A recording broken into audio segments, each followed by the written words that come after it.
Hello everyone, welcome to Punjab success mantra. आज का lecture हमारा बेस्ड रहेगा 2018 के जो आपके प्रीलिम्स के क्वेश्चन थे पीसीएस में आए हुए एनवायरनमेंट और साइंस के पोर्शन को हम कवर करेंगे। अगर आपने हमारा पुराना लेक्चर देखा हो तो 2021 में पैटर्न बिल्कुल चेंज हो चुका है। अगर आप 2018 का पेपर देखेंगे, जो 2018 का है और जो 2021 का है, दोनों में पैटर्न का बहुत ज्यादा फर्क है। आज हम जो क्वेश्चंस डिस्कस करेंगे और जो हमने 2021 के पेपर के लिए डिस्कस करे थे, आप देखेंगे उसमें जमीन आसमान का फर्क है। ठीक है, यहां पर आपको साइंस एंड टेक्नोलॉजी देखने को मिली थी, लेकिन यहां पर आपको साइंस के कोर कॉन्सेप्ट्स देखने को मिलेंगे। सो ये यहां पर पैटर्न शिफ्ट हुआ है, तो हम दोनों को ही कवर कर लेंगे, जिससे कि आपको एक फेयर आइडिया हो जाए कि अगर मुझे कोर चीजें, मतलब जो बेसिक चीजें हैं, अगर वो तैयार करनी है तो वो कैसे करनी है, लेकिन अगर मुझे करंट रिलेटेड टॉपिक्स कवर करने हैं तो कैसे करने हैं। तो 2021 में आप देखेंगे ज्यादातर, rather 99% of the questions were framed from the current affairs section. On the other hand आप 2018 का देखेंगे तो एज सच कोई भी क्वेश्चन करंट ओरिएंटेड नहीं है, सारा का सारा स्टैटिक पोर्शन से रिलेटेड है। सो स्टार्ट करते हैं, पहला क्वेश्चन देखते हैं। पहला है, सिंपल है, velocity of sound in air does not depend on. देखिए यहां पर कीवर्ड्स याद रखिए, डज नॉट पूछा है। सो पहला है डेंसिटी ऑफ एयर, बी आता है टेम्परेचर ऑफ एयर, थर्ड आता है pressure of air and D आता है that is humidity of air. देखिए यहां पर डेंसिटी ऑफ एयर पे वेरी करती है, अगर हमारी डेंसिटी ज्यादा हो जाती है, कम हो जाती है, तो उस पर डिपेंड करती है आपकी वेलोसिटी ऑफ साउंड।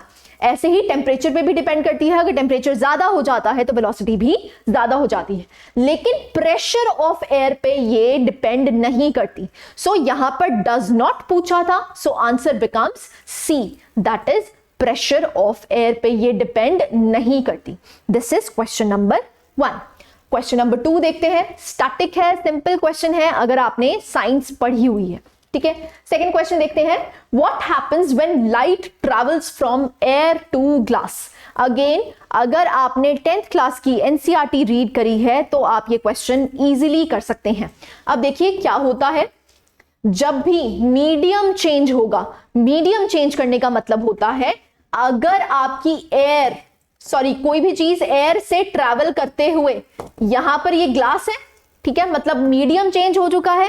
आपकी लाइट कहां ट्रैवल कर रही थी, पहले एयर में, अब कहां ट्रैवल कर रही है, दैट इज ग्लास में।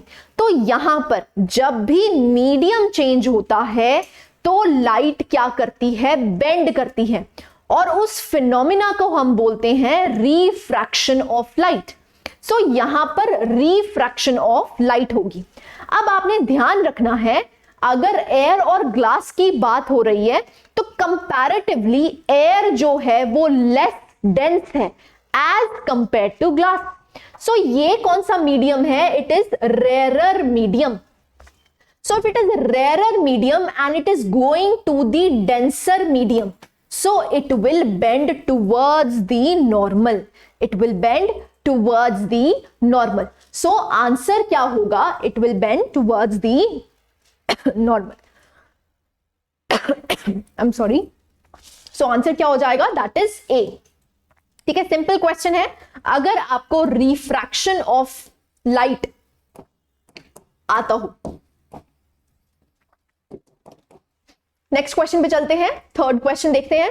थर्ड आता है, which of the following medical procedure uses the principle of TIR, that is total internal reflection. अब देखिए अगर आपको रिफ्लेक्शन आपने पढ़ा है तो आपको ये क्वेश्चन बहुत सिंपल लगेगा। टोटल इंटरनल रिफ्लेक्शन का मतलब होता है कोई भी light, for example this is a close tube, मान लीजिए, ठीक है, अगर मैंने यहां पे से कोई लाइट रे छोड़ी तो ये लाइट रे कंप्लीटली रिफ्लेक्ट करेगी, मतलब अब्जॉर्प्शन 0 है। ठीक है, यहां पर रिफ्रैक्शन कोई नहीं हो रही है, यहां पर टोटल इंटरनल रिफ्लेक्शन हो रही है। सो यहां पर कौन सी ऐसी मेडिकल प्रोसीजर है जहां पर आपको TIR देखने को मिलेगा? So it is the endoscopy, क्योंकि एंडोस्कोपी में आप क्या यूज करते हैं, एक क्लोज्ड ट्यूब यूज करते हैं जो कि आप अंदर पहुंचाते हैं, अंदर लेके जाते हैं अपनी बॉडी के, ठीक है। So endoscopy is the procedure where we use the in total internal reflection. देखिए जो TIR का कॉन्सेप्ट है वो हम 1 कॉन्सेप्ट डे की सीरीज में आपको कभी भी करवा देंगे। सो TIR एक बड़ा टॉपिक है, वो बड़े टॉपिक को हम कवर करवा देंगे आपके 1 कॉन्सेप्ट डे में। सो answer is endoscopy. 4th question देखते हैं। The half-life period of a radioactive substance is 70 days. कितना है? 70 days. 1 gram of the same substance will become 0.25 gram after how many days? उन्होंने बोला अगर हाफ लाइफ का question है, अगर आपको हाफ लाइफ पता है, अगर तो नहीं पता, ये एक बड़ा कॉन्सेप्ट है। अगेन हम 1 कॉन्सेप्ट डे में इसको कवर कर सकते हैं इजीली कि हाफ लाइफ होती क्या है। रेडियो एक्टिव सब्सटेंस, पहली बात तो ये कि रेडियो एक्टिव सब्सटेंस क्या होता है और रेडियो एक्टिव सब्सटेंस में half life as a terminology कब यूज होती है, ठीक है। सो ये एक फॉर्मूला है, सिंपल फॉर्मूला है। अगर आपको हाफ लाइफ पता है, इसका आंसर क्या होगा? दैट इज 140 डेज, ट्वाइस हो जाएगा ऑफ दी 70 डेज, ठीक है। सिंपल क्वेश्चन है अगर if you know the formula. Question number 5 चलते हैं। क्वेश्चन नंबर 5 है iodized salt is a mixture of potassium iodide and common salt. Next आता है mixture of molecular iodine and common salt. C आता है that is compound formed by combination of molecular iodine and common salt and D is only potassium iodide. देखिए common salt क्या होता है? NaCl, ठीक है। अगर हम सॉल्ट की बात कर रहे हैं तो कॉमन सॉल्ट तो होगा ही होगा। अब दूसरी चीज किसकी बात कर रहे हैं? That is iodised salt. अगर आप आयोडाइज्ड सॉल्ट की बात करते हैं तो हमेशा आपको एक कंपाउंड दिखेगा that is Ki, potassium iodide. So अगर मैं आयोडाइज्ड सॉल्ट की बात कर रही हूं तो हमेशा उसमें आपको क्या प्रेजेंट मिलेगा? That is potassium iodide with NaCl। So answer becomes A। Answer क्या होगा? Potassium iodide and common salt, ठीक है जी। याद रखना है अगेन, ये रिसेंटली उस टाइम 2018 में काफी न्यूज में था क्योंकि हम आयोडाइज्ड सॉल्ट को प्रमोट कर रहे थे, जिसको हम बोलते हैं फूड फोर्टिफिकेशन। फोर्टिफिकेशन का मतलब होता है जब आपने विटामिन्स या मिनरल्स ऐड करें इन दी प्रोसेसिंग स्टेज। जब आप उसको प्रोसेस करते हैं, उस प्रोसेसिंग स्टेज में अगर आपने विटामिन्स या फिर मिनरल्स को ऐड किया है, that particular process is known as food fortification. So iodised salt में हमने क्या ऐड किया है? सॉल्ट में हमने क्या ऐड कर दिया? दैट इज पोटेशियम आयोडाइड, ठीक है। सो उस पर्टिकुलर सॉल्ट को हम क्या बोल देते हैं? That is iodised salt. Next question पे चलते हैं। Question number 6। Vinegar is a solution of, again एक 10th क्लास अगर आपने एनसीईआरटी पढ़ी है तो वहां पर आपको चैप्टर नंबर 4 में ये देखने को मिल जाएगा। विनेगर क्या है? It is a solution of acetic acid in water. अब देखिए यहां पर आपको एसिटिक एसिड सारा कुछ दिख रहा है, बट आपको याद रखना है यहां पर 5 to 20% of acetic acid in water मिलता है, तभी हम उसको क्या बोलते हैं? That is vinegar. So answer is A। Again ये एक फैक्ट बेस्ड क्वेश्चन है। अगर आपने एनसीईआरटी अच्छे से पढ़ी है so you will get this question right. Question number 7 पे आते हैं। नेक्स्ट आता है लिटमस इज ऑब्टेन्ड फ्रॉम। बहुत ही इजी क्वेश्चन है, again from the class 10th NCERT. NCERT से डायरेक्ट क्वेश्चन है। लिटमस हम किससे ऑब्टेन करते हैं? It is lichen. Answer is D. Question number 8 पे चलते हैं। In an undamaged blood vessel, conversion of prothrombin to thrombin is prevented by। देखिए जो थ्रोम्बिन और प्रोथ्रोम्बिन है वो एक्चुअली में आपके व्हाइट ब्लड सेल्स हैं, ठीक है। वो व्हाइट ब्लड सेल्स में क्या है कि क्या प्रोथ्रोम्बिन से थ्रोम्बिन किसी अनडैमेज्ड ब्लड वेसल में किसकी वजह से होता है? अगर आपको पता हो तो इट इज फाइब्रिनोजेन। सो यहां पर ये +1 की क्लास से पूछा गया है। वैसे एज सच आपको 10th क्लास के एनसीईआरटी में नहीं मिलेगा, लेकिन +1 की आपको एनसीईआरटी में ये मिल जाएगा। सिंपल क्वेश्चन है if you know the answer. So answer is A. Next question आता है question number 9। While watching 3 dimensional picture we need to wear. देखिए जब भी आप कोई 3D मूवी देखने जाते हैं तो आपको एंट्रेंस पे ही वो एक क्या पकड़ा देते हैं, ग्लासेस पकड़ा देते हैं। वो ग्लासेस में एक्चुअली में क्या होता है, it is a Polaroid glass. कौन सा ग्लास होता है, that is a Polaroid glass. ठीक है, so again if you know the answer, ये इजी है, अगर नहीं आता तो फिर आप नहीं कर पाएंगे। नेक्स्ट चलते हैं, question number 10। When water is heated from 0 degree Celsius to 10 degree Celsius, how does its volume change? देखिए वॉल्यूम कैसे चेंज करता है। So answer to this question is D. It shall first decrease and then increase. Volume जो है उसका decrease करेगा पहले। देखिए आपको अगर पता हो जो आपका वॉल्यूम और टेम्परेचर है उसका रिलेशनशिप डायरेक्टली प्रोपोर्शनल है। ठीक है, ऑन द अदर हैंड अगर प्रेशर की बात करते हैं तो इनडायरेक्टली प्रोपोर्शनल है। तो इसीलिए पहले अगर हम टेम्परेचर को बढ़ा रहे हैं, क्योंकि we are heating the object, अगर हम हीट कर रहे हैं तो ऑब्वियस सी बात है वो पहले डिक्रीज करेगा और उसके बाद इंक्रीज करेगा। This is the answer. Next question पे चलते हैं, question number 11। The element which is generally absorbed by plants along with Zn, that is zinc, and causes ouch disease in human beings is caused by which of the following? देखिए बहुत ज्यादा news में रहता है, environment का एक favourite topic है कि ये जो डिजीज है वो किनकी वजह से होती है। तो आउच डिजीज किसकी वजह से होती है, that is due to cadmium. ठीक है, याद रखना है किस डिजीज का नाम किससे रिलेटेड है। सो अगर कैडमियम है तो आपको कौन सी डिजीज हो जाएगी, that is ouch disease. Question number 12 देखते हैं, एनवायरमेंट का क्वेश्चन है। What is meant by the term oil zapper that we frequently hear in the news? It is an eco friendly technology for the remediation of oily sludge and oil spills. अगर आप news में पढ़ते हैं कोई भी oil spills हो जाते हैं तो वहां पर आपको देखने को मिलेगा कि हमने ऑयल ज़ैपर को बिखरा दिया। सो वो ऑयल ज़ैपर एक्चुअली में क्या करता है, वो ब्रेक डाउन करता है। किसको ब्रेक डाउन करता है, it break down the oil. ठीक है, क्योंकि नहीं तो क्या होगा, अगर ऑयल स्पिल हो गया ओशन में तो क्या होगा, जो सनलाइट है वो पेनिट्रेट नहीं कर पाएगी, तो जो एक्वाटिक लाइफ है उसको हार्म पहुंचेगा, उसको डैमेज पहुंचेगा। तो ऑयल ज़ैपर क्या करता है, एक रेमेडिएशन प्रोसेस है जिससे वो क्या करता है, break down of oil particles को कर देता है। सो उसकी वजह से क्या है, जो एक्वाटिक लाइफ है वो हार्म नहीं होती। सो आंसर क्या है, A, it is an eco friendly technology for the remediation of oil sludge.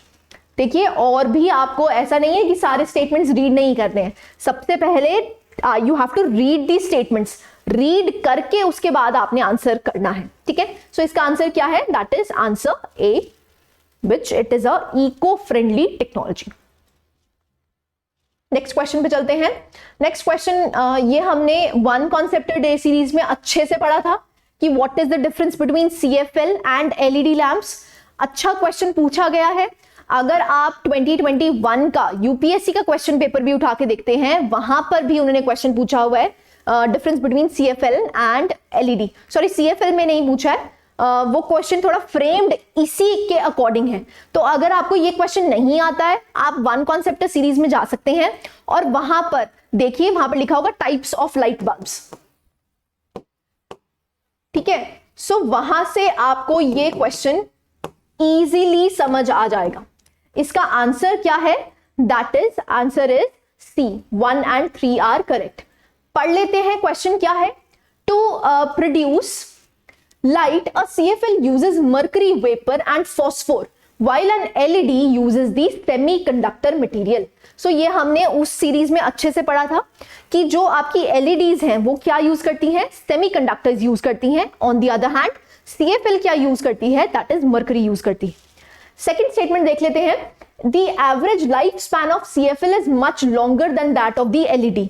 No, यहां से आप थोड़ा इंटेलिजेंट गेसिंग भी कर सकते हैं, क्योंकि हमारी गवर्नमेंट क्या कर रही है, सब जगह LEDs को इंट्रोड्यूस कर रही है।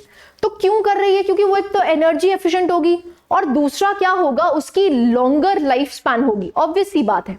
सो CFL की लॉन्गर नहीं हो सकती, किसकी लॉन्गर होगी, LED की होगी। सो यहां से सेकेंड स्टेटमेंट क्या हो जाता है, रॉन्ग। थर्ड स्टेटमेंट देखते हैं, the CFL is less energy efficient as compare to LED। Yes, that is why our government is saying कि आपको क्या यूज करना है, LED लैंप्स यूज करने हैं, तभी स्कीम्स चलाई गई हैं। वो स्कीम कौन सी है, दैट इज उजाला। ठीक है, उजाला स्कीम में क्या है कि हम LED को प्रमोट करें, क्योंकि वो क्या है, एनर्जी एफिशिएंट है। ठीक है जी, सो आंसर क्या बन जाता है, that is 1 and 3 are correct. Next question पे चलते हैं, क्वेश्चन नंबर 14। सिंपल क्वेश्चन है अगेन, IUCN जो है उन्होंने बोला है considers a species to be critically endangered if the spatial measure is estimated to be less than, कि उनका जो critically endangered उन species को कहा जाता है जिनकी वेरिएशन कितने किलोमीटर पर स्क्वायर किलोमीटर से भी कम रह गई है, that is around, answer is B 100। ठीक है, अगेन इजी क्वेश्चन है, लेकिन अगर आपको पता हो, ठीक है, एनवायरमेंट की शंकर आयस की अगर आप नोट्स पढ़ते हैं तो वहां पर ये लिखा गया है, अगर आपने वो पढ़ा है तो आपसे ये क्वेश्चन हो जाएगा, नहीं तो नहीं होगा। ठीक है जी, नेक्स्ट क्वेश्चन चलता है 15th, आपसे एस्चुरी के बारे में पूछा है। सिंपल क्वेश्चन है अगेन, एनवायरमेंट के कोर कॉन्सेप्ट्स में से what is an estuary, statements about the estuary are correct, true पूछा है, ये जरूर देख लीजिए। ठीक है, ट्रू पूछा है कि करेक्ट पूछा है कि इनकरेक्ट पूछा है, वो आपको ध्यान रखना है। पहला है, an estuary is the place where the river fresh water meets the ocean water, this area is highly productive, this area is highly unproductive. अब देखिए ऐसे क्वेश्चंस में क्या करना चाहिए, आपको दो स्टेटमेंट्स देख रही हैं, कॉन्ट्रडिक्टरी टू ईच अदर है, एक कह रही है कि ये प्रोडक्टिव होगा और दूसरा कह रही है प्रोडक्टिव नहीं होगा। अगर आपको एस्चुरी पता हो, ये मीटिंग प्लेस है कहाँ का, रिवर वाटर का और ओशन वाटर का। जब भी दो इकोसिस्टम्स मिलते हैं, जहां पर भी मिलने का होता है, वहां पर हमेशा आपको स्पीशीज अबंडेंट मिलेंगी। ठीक है, जिसको हम क्या बोलते हैं, एज इफेक्ट। अगर आपने बेसिक एनवायरनमेंट पढ़ी हो तो आपने एज इफेक्ट जरूर पढ़ा होगा। This is a transition zone, तो जहां पर भी ट्रांजिशन जोन्स एग्जिस्ट करते हैं वहां पर आपको स्पीशीज, फ्लोरा एंड फौना ज्यादा देखने को मिलेगा। So it is a productive area. So obviously बात है, करेक्ट कौन सा हो जाएगा, that is 1 and 2। So answer क्या हो गया, 1 and 2, सी। ठीक है, सिंपल क्वेश्चन है एस्चुरी पे। नेक्स्ट क्वेश्चन आता है, देखते हैं क्या है। देखिए फिर से वही क्वेश्चन है, compounds of dash cause Meena माटा डिजीज। अब देखिए अगर आपको मीना माटा कन्वेंशन भी पता हो एनवायरनमेंट में, उससे भी आप जज कर लेंगे। सो मीना माटा किसकी कन्वेंशन है, दैट इज मरकरी की कन्वेंशन है। अगर आपने यहां पर इसकी होलिस्टिक कवरेज करनी है तो आपको पढ़ना पड़ेगा बायो मैग्निफिकेशन क्या होता है। ठीक है जी, एक हम लेक्चर बना देंगे what is the difference between bio accumulation and bio magnification. So वहां पर हम मीना माटा का एग्जांपल जरूर लेते हैं कि how it bio magnifies in the food chain. This is question number 16। आगे चलते हैं, क्वेश्चन नंबर 17। क्वेश्चन नंबर 17 क्या है, with reference to wild life protection act consider the following statements. पहली स्टेटमेंट है, it was formed in order to fulfill the India's international obligation under the Convention on Biological Diversity। अगर आपने basic environment भी पढ़ी है तो भी आपको पता होगा बायोलॉजिकल डाइवर्सिटी के लिए एक स्पेशल एक्ट बनाया गया है, दैट इज बायोडाइवर्सिटी एक्ट, है ना, बायोलॉजिकल डाइवर्सिटी एक्ट 2002। सो ये तो नहीं है, ठीक है, क्योंकि इसके तहत हमने एक और एक्ट बनाया है, that is biological diversity act 2002। So wild life protection act तो इसके तहत नहीं बना है। सो यहां से ये पहली स्टेटमेंट गलत हो जाती है। दूसरा स्टेटमेंट आता है, as per the law only a part of the wild animals is considered as a wild life trophy. सारी स्पीशीज में से कुछ ही स्पीशीज को हम क्या मानते हैं, that is wild life animals. So statement यहां पर क्या है, देखिए ऐसा तो नहीं है हम सिर्फ कुछ ही स्पीशीज को मानते, जितनी भी हमारे यहाँ पे फौना एग्जिस्ट करती है उनको हम क्या मानते हैं, वाइल्ड लाइफ। तभी तो हम सेग्रीगेट करते हैं, वाइल्ड लाइफ प्रोटेक्शन एक्ट के तहत हम 5 कैटेगरीज में डिवाइड करते हैं ना, कि ये वाली जो कैटेगरीज हैं ये इंडेंजर्ड है, मतलब इनको ज्यादा प्रोटेक्शन की जरूरत है। Schedule 1, schedule 2, schedule 3। सो हम ऐसा नहीं है कि कैटेगरीज में इसको डिवाइड कर रखा है। सो इसका आंसर क्या हो जाएगा, नीदर 1 नॉर 2। ठीक है, पहला तो सिंपल था, सेकंड वाला भी ऐसा ही है, क्योंकि अगर आपको वाइल्ड लाइफ प्रोटेक्शन एक्ट आपने पढ़ा हो तो वहां पर हम क्या करते हैं, हमने कैटेगरीज बनाई हुई हैं कि कौन सा ज्यादा एंडेंजर्ड है, किसको ज्यादा प्रोटेक्शन चाहिए, किसको कम प्रोटेक्शन चाहिए। ठीक है जी। So this is question number 17। Question number 18 देखते हैं।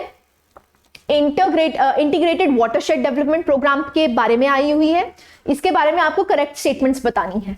तो पहला स्टेटमेंट है prevention of soil run of, linking the countries perennial reverse with the seasonal rivers.